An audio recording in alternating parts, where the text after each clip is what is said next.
Tonbadagi tolabani sakpham kairaba bidini mirang lakta langsinbiraba gulabkum amamba kaduda ton mathanda manglaga family wakhal kaya khali loinaidaba wakhal duga loinana khonjel khazik thokna solei mirang mohom sida leiriba aina kanagi punsi amabo taraina manghannaba honarureko ngasi phawba mana haiba yaduna talakpani adubo masigi kanabana karino aibo asumna adumak hingladra nupigi mapokni khanduna adumak lenba taribra aise wahai singdo haina sintharakpa pirangsing ado makhutna tapna taithoi korogi manil fangde thazagi mangalsu leite karigidama kanagidama aduk wana leliba wakhal khallinge cherak aduda kagi thongdo tapna hanglei ton mapidu fatpat taithokhlaga phamungdagi hatho ato kumtharaga lepi haina roki changsilaktuna phamungduda famkhre ton suna kanda chaplep lei khayak asum tumin leiramlaga roki tapna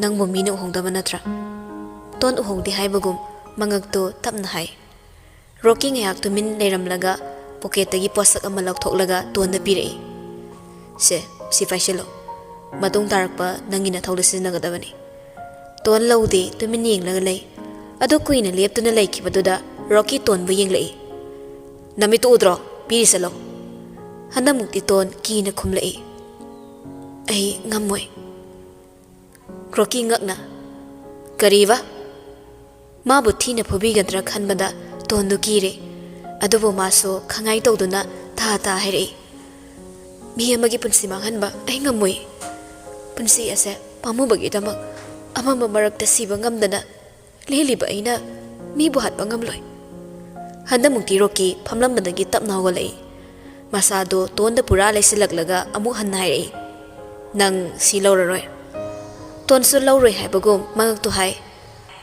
magi matawduda haibi indi haiduna roki brang sawatkre mairabada tainabadi ngamdabana asawa pumnamak tonda oina tainage matagum khangaude makhutuna tongi maida khopangna sapu kanna thazili sapudune chainadune ton khudakta lei maida upsinduna tukre madu phau pelaktraduna roki prap changsilaga makhongda amu kauksili minnai nubi lamza sara nangumbana roki agi mayok tele pe abra nangdi hangilaini aina sananing momongda sanagadaba agi mayok tele lido napunsidu khudaksida losin biura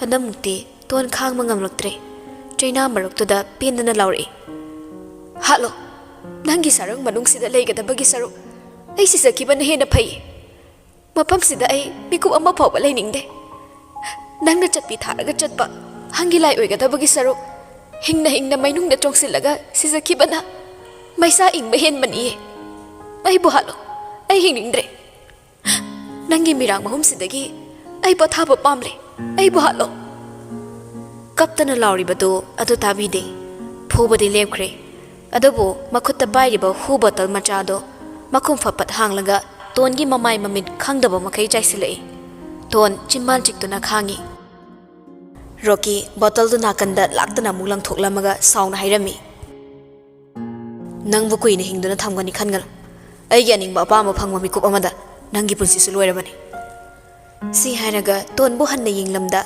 kadudagi khonglei thuna thokre amuksu pendana kaphore chakhairaba mapido tapna tasilaga ikheng taraba hakchangdo tapna sendunduna matam pumnamakta kagi floor aduda chakhairaga tariba akang malai housing aduda yenglaga wazana solei tapna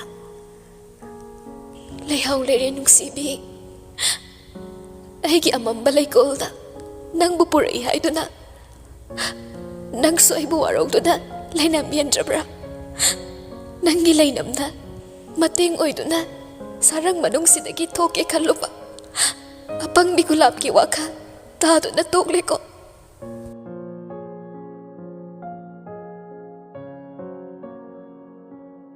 nonganbagi ayukto mahusaga manade maramdi khangdana nupado thabak yam phagatli Hana tawdaba mathau ama ubada nupidudi ingak hingakli. Nupi ani na pusilakpa breakfast to thongzilnagi mano oktuna mano ina pusilakle. Ayuk ni haibatani maikei marida amuba nonggi mapaina sinba thongna he kupsilli. Loina na makup khara soi thazari. Kariso thoidokpa leitre adubu isingna tarubagi masado laihau khara leibana laija sofa duda famduna hitar yairi. Setliba phanektuna makhongdu haifetang yomsiladuna. Mairabaso breakfast puraktuna manakta thamlare. Ngangda fam tharaklaga clay tengkot amada khaidorei. Laisa haifet yinglaga horei. Aigidi kada yamungna thanchadoiro. Aibu yinghallaga. Mairaba yinglakte makhutna dana thongbado clay tengkot machaduda tapna kotharaduna khummi. Ainati nangini. Wahaiduda nupido khangnok noktuna hairei. Wow, sweet Mairaba's mood on. Maya higat paduda Mairaba fat yinglei. Ayak yinglamlaga makutta pairiba chamastuna thoma ura haibagi ingit tawi. Matawduda nupido nokpadu chapleblaga kirup yingi. Makhoi aningi oiba matawda khwaidagi nungsiba matawni. Mairaba na phugani haiduna ingit tawraga laisana kirup yingduna tumin leikiba. Mairaba mathawdu amuk tawkhre tawna amuk sairei. Si saraga ngarang piram hidak tu chaw. Pukri gi isingse toina sillaso tungaga leiba isingnina afaba nate. Ngangna makhutta pairiba dana hapa tengkokto laisada pirei. Nupidusu tapna lauraga chaba hawi. Mairaba changsilaktuna hitar do laisaromda khazik amuk laishilaga makhatai. Loda thammo aduga yarikai mai yayo. Langban sida kana harawe churi nongno khangde. Farak yam tai. Mana hangbada khumbani adubu ahinba wa harakpasida laisa spunduda yauriba danado thumnamak chasilaga ta saidoklaga hairei. Nang kaidorage yambo? Hadamukti nupado laisada yinglei. Yingna nokfet tawrei. Marau leiba minoktuni monga hadaba minokto. Laisadi tarang chatlagi yengi soragado thingatladuna mani yingna nupado nokladuna hairei. Khallibani kari toraga kedosige kamain toraga fazahansige kamain toraga semdoksige kamdongna thamoi maro lonsige karambi chilgi isingna hu pambi sida chaisige ningthi turelgi isingna chairabadi mayak chamgadra ningthau turelgi iriktuna khiklabadi hugi mayai chamkidra khanbagidi yam khalli aiso chimbal maga wakhalga lambi thong phaunadaba khangni kian bu sukta ta kidre Laisa mamitu laukthoklaga Mairabada yingi. Chimbaldasu dana maru amani pakli. Nupaduda yingna khangai hairei. Kai lono dude. Mairaba noklaga. Nangna sembi hidak mahau tangzau haibaduni. Chorol na iso. Chorol khakta longi ngaside. Namit arawado kelakadaure. Chagadaba charaga nathauloisilo ay thabaklay. Wado amadagi amada thok olamlaga Mairaba phuk hawgotuna closet room da changkre. Laisa ingaw na Mairabagi maike yingli. Amuk laisilaktuna danado chamas ama kotlaga mayada hukna wakhal khalli. Ay pama ajalo asi nupasiba. Hanadagi khara budi adum pamjabani khangi. Tasingna nungsirabra haiso hu tawrakani. Masibu mama atombisina hu daga semjin khrabra kaino. Hudiyam ngawam tawri. Nang nabe ade siza. Nanempo bet ki mahi jatudagi napuroiba kansi. Naba phanaba kit namna chathokse. Onthokpani wakhaldu khanna spunduna kotana pangchada chai. Mana aduk hauna charinge tanjaduda laihau khongnembida tongba kokildo thongnaw romda paisinduna tonglari. Manungda phamduna leiriba laisabu yinglaga khonglei. Karino ama hainingbagum. Matawduda charamba nupido makhut lepi. Pairamba tengkoto nakalda tapna thamthakre. Breakfast marakta yaurpa bread ama pairaga tapna hawgalai. Yingna thongnaw mayada changsinkre. Aduga makhutta pairakpa bread to uchektugi mamai mapada tapna insilli. Chaningbagi khongbo oira male. Laisana illibado kakak thinduna chakre. Matawdu yinglaga laisa haurai magi wayamdo. nasakna marol ama thiriba nakhol na marol ama phajariba taptagi isaida khonjel din alaga sakna yam thibi harido noisini radio gi heroine nina miss call da phawbi aduga nangna hingda phawbi karigino haibanida nangna lehausida tonglaga pangkhong da khonglido nakhol do yam romantic oi haidana tabibani matungda dine matang matam yenglaga khongu ko natradi aina nang paknam nam thokpa soidrabani nongma lonbu phongnaribra khangde charambadu toklaga laisada phat phat yingle matawduda nupi dusu nungaitana mu haire haide charo chabadadi ne ngangbiraroenge nungsibagi ngangbani phaningdana tawbaneba charo onthokpagi nupini uchektuga awai tana onsinaduna hek leiba ngammi ngayak asum yinglamlaga makhutta paiba bread to machi amada thamlaga gyan tana chahankhre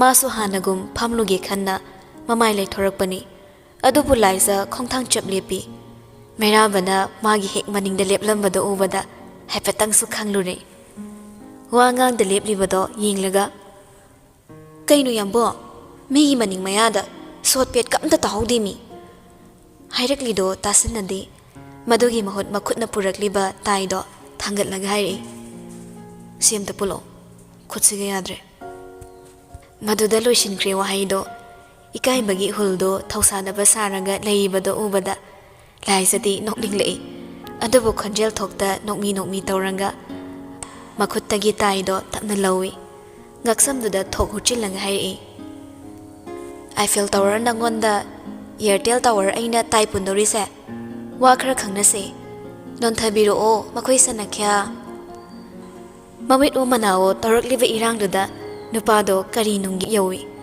adubu masu pamlibani thamoina pamlibani manakta naksinba yaningdaba saduna isuk suksinaduna masado non tharap tawrai matawduda nupidusu tawgi matagum isaw langsinaduna hairi yade lamba phangde kharaga non tharo nangi dudi IPA na usitaba mali mera bo hoi mai haisadre khazik non tharak tu nairi yarba naksilak labani mai thongda adubu laisalak nabadagi ihul du pak hande nokmi hairi itap tapna yade kharaga mera balai sada yingli mabulak nari ni haiba khangi adubu saugi ngamde oina ningbadum phawri ahin mama tawdi ulaktre masado khazik amonon tharai hadamukti laisagi maithong mapa chapchakre amukso hanglei monghada yadribo sipho laknaraga nungaise nupasina mangonda masana yadana namhaduna thabak amata torokloi khangmana pongjabani mahakso haina amukso hairei nokladuna yade kharaga non tharo haiba hadamukti nupado nokfetum toksilei saurakadra khallaga noglakpaduda laisa maya higatlambado chaplepi adubu mana yingna khangaude meraba mangda lepliba laisagi makhwangduda tap konsilaga magi tung oirap leiriba piano mathaktuda phat thangatli matawduda laisa ipapa khatre magi haunaba mamittu tarau merabada yinglei haina nupado manakta tapna yamna nakna monghada changsilaklaga hairi adusu yadrebra pambiyora pamlago aina pungero gyantana khangpre khangi wahido gyan mentada tahata merabagi ngaksamda yaliba taido lamlaga hairi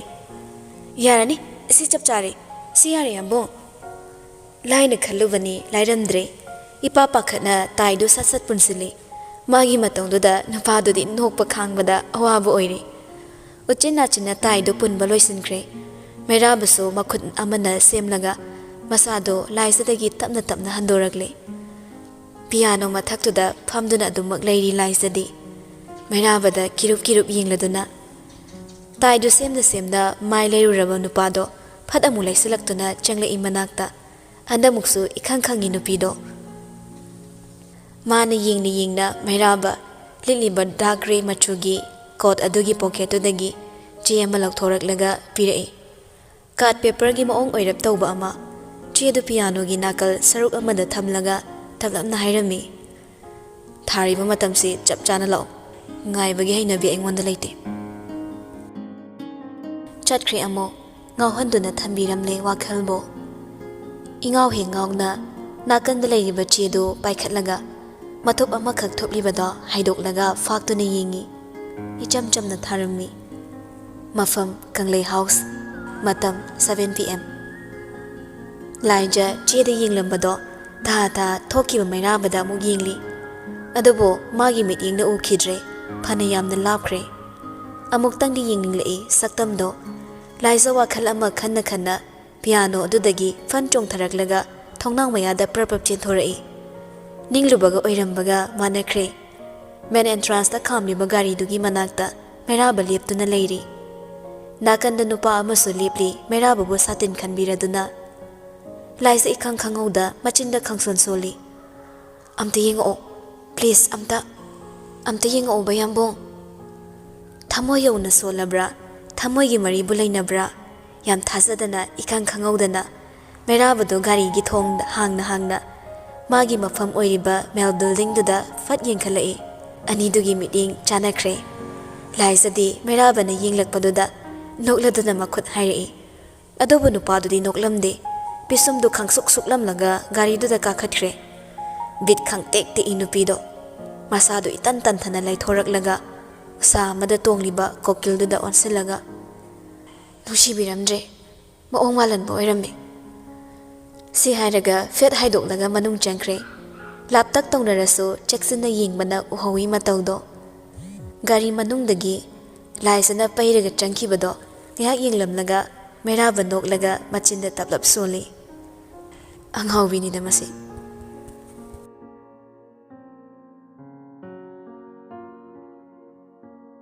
ꯑꯐꯕ ꯂꯩꯔꯕꯗꯤ ꯐꯠꯇꯕ ꯂꯩ ꯑꯊꯤꯕ ꯂꯩꯔꯕꯗꯤ ꯐꯖꯕꯁꯨ ꯂꯩ ꯑꯃꯥꯡꯕ ꯂꯩꯔꯕꯗꯤ ꯑꯁꯦꯡꯕꯁꯨ ꯂꯩ ꯍꯥꯏꯅꯕꯗꯨꯅꯤ ꯊꯥꯛ ꯋꯥꯡꯂꯤꯕꯒꯤ ꯃꯇꯤꯛ ꯌꯦꯡꯁꯤꯟꯕꯤꯅꯕꯁꯨ ꯋꯥꯠꯇꯦ ꯄꯤꯔꯨꯛꯀꯨꯝ ꯄ꯭ꯔꯤꯛ ꯄ꯭ꯔꯤꯛ ꯁꯧꯗꯨꯅ ꯍꯦꯛꯇ ꯃꯔꯩꯔꯝꯃꯤ ꯀꯨꯟꯖꯣ ꯃꯆꯥꯗ ꯐꯠꯇꯕ ꯀꯌꯥ ꯏꯟꯁꯤꯜꯂꯤ ꯃꯤꯅ ꯄꯋꯥꯔ ꯄꯥꯝꯂꯛꯂꯕꯗ ꯑꯐ ꯐꯠꯇ ꯈꯟꯊꯕ ꯉꯝꯗꯦ ꯏꯆꯥꯅ ꯀꯅꯥ ꯃꯤꯆꯥꯅ ꯀꯅꯥ ꯈꯪꯗꯦ ꯎꯗꯦ ꯃꯗꯨꯒꯤ ꯃꯤꯠ ꯄꯥꯟꯗꯦ ꯃꯄꯥꯅ ꯍꯥꯏꯔꯤꯗꯨ ꯌꯥꯅꯤꯡꯗ꯭ꯔꯗꯨꯅ ꯂꯤꯟꯗꯥ ꯁꯥꯎꯅ ꯈꯨꯝꯃꯤ ꯃꯗꯨꯒꯤ ꯃꯇꯥꯡꯗꯣ ꯑꯩ ꯌꯥꯕ ꯁꯨꯡꯉꯝ ꯉꯝꯂꯣꯏ ꯕꯕꯥ ꯌꯥꯝꯕꯨꯡꯗꯣ ꯑꯄꯪꯕ ꯅꯠꯇꯦ ꯑꯗꯨꯒꯤꯁꯨ ꯃꯊꯛꯇ ꯅꯨꯄꯤ ꯂꯩꯔꯕ ꯅꯨꯄꯥꯅꯤ ꯑꯩꯁꯨ ꯕꯕꯥꯒꯤ ꯅꯆꯥꯅꯤꯅ ꯑꯩꯅ ꯄꯥꯝꯕ ꯄꯣꯠ ꯑꯗꯣ ꯑꯩꯒꯤ ꯑꯣꯏꯕ ꯐꯪꯗ꯭ꯔꯤ ꯐꯥꯎꯕ ꯑꯩꯒꯤ ꯑꯣꯏꯅꯕ ꯁꯦꯠꯇꯨꯅ ꯃꯨꯟꯗꯨꯅ ꯂꯧꯒꯦ ꯍꯥꯏꯕꯒꯤ ꯐꯤꯔꯦꯞ ꯑꯗꯨꯗꯤ ꯂꯩ ꯑꯗꯨꯕꯨ ꯑꯩꯒꯤ ꯅꯨꯡꯁꯤꯕꯗꯤ ꯃꯤꯅꯝꯕ ꯅꯠꯇꯦ ꯌꯥꯝꯕꯨꯡꯕꯨ ꯂꯥꯡ ꯊꯥꯛꯄ ꯑꯩ ꯉꯝꯃꯣꯏ ꯊꯥꯛꯀꯦ ꯍꯥꯏꯕꯗꯤ ꯈꯜꯂꯤ ꯑꯗꯨꯕꯨ ꯃꯗꯨꯗꯤ ꯅꯨꯡꯁꯤꯕꯒꯤ ꯂꯥꯡꯅꯤ ꯅꯈꯣꯏꯒꯤ ꯍꯥꯠꯅ ꯁꯨꯅꯕꯒꯤ ꯂꯥꯡꯗꯣ ꯅꯠꯇꯦ ꯄꯥꯈꯨꯝꯗꯨꯗ ꯄꯦꯟꯗ꯭ꯔꯗꯨꯅ ꯀꯨꯟꯖꯣꯁꯨ ꯁꯧꯒꯠꯂꯒ ꯈꯨꯝꯃꯤ ꯑꯩꯅ ꯍꯥꯟꯅ ꯍꯥꯏꯈ꯭ꯔꯕꯗꯨꯅꯤ ꯃꯩꯔꯥꯕꯗꯤ ꯃꯇꯝ ꯈꯔ ꯈꯛꯀꯤꯅꯤ ꯅꯪꯅ ꯄꯥꯝꯃꯤ ꯅꯨꯡꯁꯤ ꯍꯥꯏꯗꯨꯅꯁꯨ ꯃꯥꯏ ꯄꯥꯛꯅ ꯆꯠꯊꯔꯤꯕ ꯂꯥꯂꯣꯡ ꯑꯁꯤ ꯂꯦꯝꯅ ꯃꯥꯡꯂꯣꯏ ꯃꯥꯒꯤ ꯋꯥꯈꯜ ꯊꯥꯗꯣꯛ ꯑꯗꯨꯝ ꯑꯣꯏꯅꯃꯛ ꯃꯅꯥꯛꯇ ꯍꯦꯟꯅ ꯅꯛꯁꯤꯟꯗꯨꯅ ꯃꯥꯒꯤ ꯑꯔꯣꯜ ꯑꯊꯨꯞ ꯄꯨꯝꯅꯃꯛ ꯈꯪꯅꯕ ꯍꯣꯠꯅꯧ ꯃꯃꯤ ꯁꯥꯝꯂꯦ ꯍꯥꯏꯔꯕꯁꯨ ꯑꯩꯈꯣꯏ ꯉꯥꯏꯉꯝꯗꯦ ꯃꯇꯝ ꯈꯔꯁꯤꯗ ꯀꯔꯤꯒꯨꯝꯕ ꯃꯥꯅ ꯑꯩꯈꯣꯏꯕꯨ ꯃꯥꯏꯊꯤꯕ ꯄꯤꯔꯝꯂꯕꯗꯤ ꯄꯨꯝꯅꯃꯛ ꯑꯔꯦꯝꯕ ꯇꯥꯒꯗꯧꯔꯤꯕꯅꯤ ꯍꯟꯗꯛꯃꯨꯛꯇꯤ ꯂꯤꯟꯗꯥ ꯈꯔ ꯇꯞꯊꯔꯛꯂꯦ ꯏꯇꯞ ꯇꯞꯅ ꯍꯥꯏꯔꯛꯏ ꯕꯕꯥ ꯅꯣꯏꯅ ꯄꯥꯝꯂꯤꯕ ꯄꯣꯠꯁꯛꯇꯣ ꯌꯥꯝꯕꯨꯡꯒꯤꯅꯤ ꯀꯩꯒꯤꯅꯣ ꯅꯣꯏꯅ ꯑꯁꯨꯛ ꯃꯤꯍꯧ ꯆꯥꯎꯔꯤꯁꯤꯕꯣ ꯕꯕꯥꯒꯤ ꯑꯗꯨꯒꯨꯝꯕ ꯃꯇꯧꯗꯨꯅ ꯌꯥꯝꯕꯨꯡꯅ ꯑꯩꯕꯨꯁꯨ ꯆꯤꯡꯅꯍꯜꯂꯦ ꯃꯅꯥꯛꯇ ꯆꯪꯍꯜꯂꯕꯁꯨ ꯑꯩꯕꯨ ꯂꯥꯞꯅ ꯊꯝꯂꯦ ꯃꯌꯥꯝꯁꯤꯒꯤ ꯃꯊꯛꯇ ꯅꯆꯥꯒꯤ ꯊꯃꯣꯏ ꯃꯁꯛ ꯈꯪꯅ ꯅꯨꯄꯤ ꯑꯇꯣꯞꯄ ꯃꯁꯤꯟꯗꯨꯅ ꯂꯨꯍꯣꯡꯈꯤꯕ ꯅꯠꯇ꯭ꯔꯣ ꯃꯈꯣꯏ ꯑꯅꯤꯒꯤ ꯃꯇꯧ ꯎꯔꯒ ꯑꯩꯒꯤ ꯊꯋꯥꯏꯅ ꯑꯣꯟꯅ ꯊꯣꯏꯅ ꯈꯥꯡꯂꯤꯁꯦ ꯕꯕꯥꯅ ꯄꯦꯟꯅ ꯌꯦꯡꯅꯤꯡꯕ ꯅꯠꯇ꯭ꯔꯣ ꯋꯥꯍꯩꯁꯤꯡꯗꯣ ꯍꯥꯏꯅ ꯂꯤꯟꯗꯥ ꯃꯄꯤ ꯇꯥꯅ ꯀꯞꯂꯛꯂꯤ ꯑꯗꯨꯕꯨ ꯃꯥꯒꯤ ꯋꯥꯍꯩ ꯇꯥꯔꯒ ꯀꯨꯟꯖꯣꯒꯤ ꯋꯥꯈꯜꯗ ꯄꯣꯔꯝ ꯑꯃꯗꯤ ꯌꯥꯠꯂꯤ ꯇꯨꯃꯤꯟꯅ ꯁꯨꯝ ꯇꯥꯔꯝꯕꯗꯒꯤ ꯌꯥꯝꯅ ꯇꯞꯊꯔꯛꯇꯨꯅ ꯍꯥꯏꯔꯛꯏ ꯆꯨꯝꯃꯤ ꯏꯄꯥꯒꯤꯁꯨ ꯏꯆꯥꯒꯤ ꯑꯅꯤꯡꯕꯒꯤ ꯃꯥꯌꯣꯛꯇ ꯂꯦꯞꯂꯨꯔꯦ ꯑꯗꯨꯕꯨ ꯀꯩꯗꯧꯅꯤ ꯍꯥꯏꯒꯦ ꯑꯩꯈꯣꯏꯒꯤꯗꯤ ꯆꯞ ꯃꯥꯟꯅꯩ ꯔꯣꯀꯤ ꯑꯣꯏꯔꯕꯁꯨ ꯃꯩꯔꯥꯕ ꯑꯣꯏꯔꯕꯁꯨ ꯃꯥꯡꯖꯕ ꯂꯩꯇꯦ ꯅꯨꯄꯤ ꯑꯗꯨ ꯁꯤꯟꯕꯗ ꯑꯩꯅ ꯌꯥꯎꯔꯨꯕ ꯂꯩꯇꯦ ꯃꯃꯥ ꯏꯕꯦꯝꯃ ꯃꯁꯥꯅ ꯁꯤꯟꯗꯨꯅ ꯄꯨꯁꯜꯂꯛꯄꯅꯤ ꯐꯠꯈꯤꯗ꯭ꯔꯕ ꯅꯨꯄꯤꯅꯤ ꯃꯩꯔꯥꯕꯕꯨ ꯄꯨꯛꯁꯨꯝ ꯁꯨꯝꯂꯒ ꯄꯨꯝꯅꯃꯛ ꯃꯥꯒꯤ ꯑꯣꯏꯅꯕ ꯍꯣꯠꯅꯔꯤꯕ ꯃꯌꯥꯝꯒꯤ ꯃꯅꯨꯡꯗ ꯃꯥꯁꯨ ꯑꯃꯅꯤ ꯋꯥꯗꯨ ꯇꯥꯕꯗ ꯂꯤꯟꯗꯥ ꯃꯄꯥꯗ ꯌꯦꯡꯂꯛꯏ ꯍꯥꯏꯒꯦ ꯌꯥꯎꯅ ꯍꯥꯏꯔꯤꯕꯅꯤ ꯑꯗꯨꯕꯨ ꯋꯥꯈꯜ ꯊꯦꯟꯕꯒꯤ ꯍꯧꯅꯕ ꯃꯄꯥꯒꯤ ꯃꯒꯨꯟ ꯀꯥꯎꯗꯨꯅ ꯊꯥꯖꯈ꯭ꯔꯦ ꯊꯤꯡꯉꯦꯜ ꯇꯥꯏꯅꯕ ꯉꯝꯗ꯭ꯔꯒ ꯅꯥꯁꯤꯈꯣꯡꯅ ꯇꯥꯏꯅꯩ ꯍꯥꯏꯕꯗꯨꯅꯤ ꯂꯥꯏꯖꯕꯨ ꯅꯤꯡꯁꯤꯡꯂꯒ ꯃꯌꯥ ꯀ꯭ꯔꯛ ꯀ꯭ꯔꯛ ꯆꯤꯛꯂꯒ ꯁꯣꯟꯊꯥꯡꯗꯨꯅ ꯁꯣꯜꯂꯤ ꯂꯥꯏꯖ ꯅꯪꯇ ꯂꯩꯇ꯭ꯔꯕꯗꯤ ꯄꯨꯝꯅꯃꯛ ꯑꯩꯒꯤ ꯑꯣꯏꯔꯝꯒꯗꯕꯅꯤ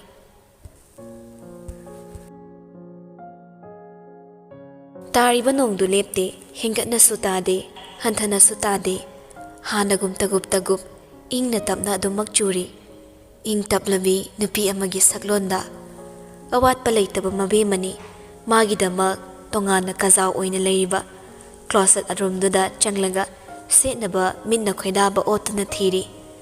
Chezette iramlibo haimate kharaduna, anabadi fahankre, tasengnabu pharibra, haraubagi ihulnabu namsinkrabra. Phanek thamliba maraktagi maroon color gi mapa naiba ama sat paiduna puthorakle. Blouse thampam adomdagi maroon machugi khodang sangtak tawba blouse amaso ta paiduna lakle. Chet lauba phazaba wangkhai phi maraktudagi angauba mapalda angangba leina tagup langbado khondana puthorakle. Kihaude sasat sachali maithongdu haizabida kezari icham chamna aroibada pairakpa ngangli tawba soldo makutuna yanbai kaiboi tawraga mel building dagi ta thorakle. Mabu ngaiduna lerami gat kharana mayai thangma gari du tongkhalakduna thorakle. Tungda mangda gari amamam inaraduna kanglei house yorakpadadi nongdu mapo khara chawramle. Khongjel so khara yangkhalambugum tawri. Yingna gari ahomdu hotel dugi mamangda mathang khami. Ngaiduna lerambu oiramale. Mairaba makutta pairiba satindo phat khandoklaga mayai thangba kar adomda changsilakle. Thongdo mana oina hanglaga masado nontharap tawna manungda tonglibe mangwanda hari. Aina thenglakano haraga nang sidi sija harauringe tanjaduda amuksu ngakhanbire. Adubo masu machi linglei. Tapna laktuna makhada kumtharakle. Mairabana satin tuplaga anido hotel manung changlei. Ningthaugi reservation oibana mafamdi hangle. Nak yeta mi sangu chatpado oidre. Ka amada changlei. Maton oirap leiriba ka amada. Musi mengalna koina senthung na ngali. Table di amakak thai. Yamna magun leina amakak. Animak changsilaga fami. Laizadi changlakpadagi akoibado yingba leptribani. Phamtharakla phau yingba lepte. Yingna hairei mairabadadi yingda. Yambo, kay lagi ngasisa.